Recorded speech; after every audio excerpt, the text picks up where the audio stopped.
ಬನ್ನಿ. ನಮಸ್ಕಾರ ಸರ್. ನಮಸ್ಕಾರ ನಮಸ್ಕಾರ. ತಮ್ಮ ಹೆಸರು ಸರ್? ನಮ್ಮ ಹೆಸರು ಸುಧಾಕರ್ ಅಂತೇಳಿ, ಸುಧಾಕರ್ ಅಡ್ಡೆ ಅಂತ. ಇದು ಯಾವುದು ಊರು ಸರ್ ಇದು?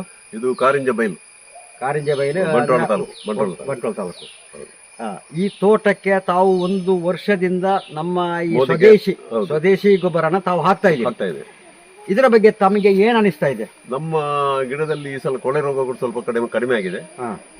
ಹಳದಿ ಚುಕ್ಕೆ ರೋಗ ಕೂಡ ಕಡಿಮೆ ಆಗಿದೆ. ಈಗ ಕಾಣ್ತಾ ಇಲ್ಲ ಎಲ್ಲಿ ಹಳದಿ ಚುಕ್ಕೆ. ಮತ್ತೆ ಈ ಸಲ ಮಳೆಯಿಂದಾಗಿ ಸ್ವಲ್ಪ ಉದುರ್ತಾ ಇದೆ, ಅದು ಬೇರೆ ವಿಷಯ. ಅದರ್ವೈಸ್ ಒಳ್ಳೆ ಇಂಪ್ರೂವ್ಮೆಂಟ್ಸ್ ಇದೆ.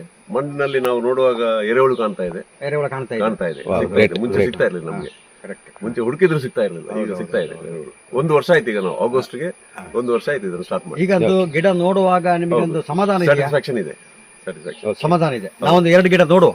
ಮತ್ತೆ ಯಾಕೆ ಎರೆಹುಳು ಸಿಗ್ತಾ ಇದೆ ಈಗ? ಹೌದು, ಯಾಕೆಂದ್ರೆ ನಾವು ರಾಸಾಯನಿಕ ಗೊಬ್ಬರ ಹಾಕೋದನ್ನ ಕಂಪ್ಲೀಟ್ ನಿಲ್ಸಿದ್ದೇವೆ. Yes, super. ನೀವು ಸಾವಯವ ಪದ್ಧತಿನ ಈಗ ಮಾಡ್ತಾ ಇದ್ದೀರಿ. ಹೌದು. ಅದರಿಂದಾಗಿ ಈಗ 1 ವರ್ಷದಿಂದ ನಿಮಗೆ ಎಷ್ಟೋ ಇದರಲ್ಲಿ ಇದು ಕಾಣ್ತಾ ಇದೆ, ಏನು ಇಂಪ್ರೂವ್ಮೆಂಟ್ ಕಾಣ್ತಾ ಇದೆ ಅಲ್ವಾ?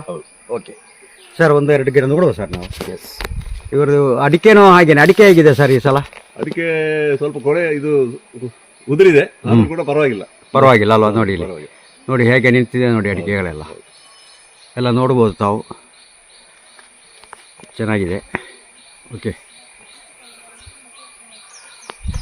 ಸರ್, ತಾವು ಓವರಾಲ್ ಆಗಿ ರೈತರಿಗೆ ಏನು ಹೇಳಕ್ಕೆ ಬಯಸ್ತೀರಾ? ಸಾವಯವ ಪದ್ಧತಿಯನ್ನು ಯೂಸ್ ಮಾಡೋದು ಬೆಟರ್ ಅಂತ ಕಾಣ್ತದೆ ಅಲ್ವಾ? ನೋಡುವ ಸರ್, ಈಗಲೂ ತಗೊಂಡ್ರಿ ತಾವು. ಇನ್ನೊಂದು ದಿವಸದಲ್ಲಿ ಇದಕ್ಕೆ ಹಾಕ್ತೀರಾ? ಇವತ್ತು ನಾಳೆ ಹಾಕ್ತೀರಾ?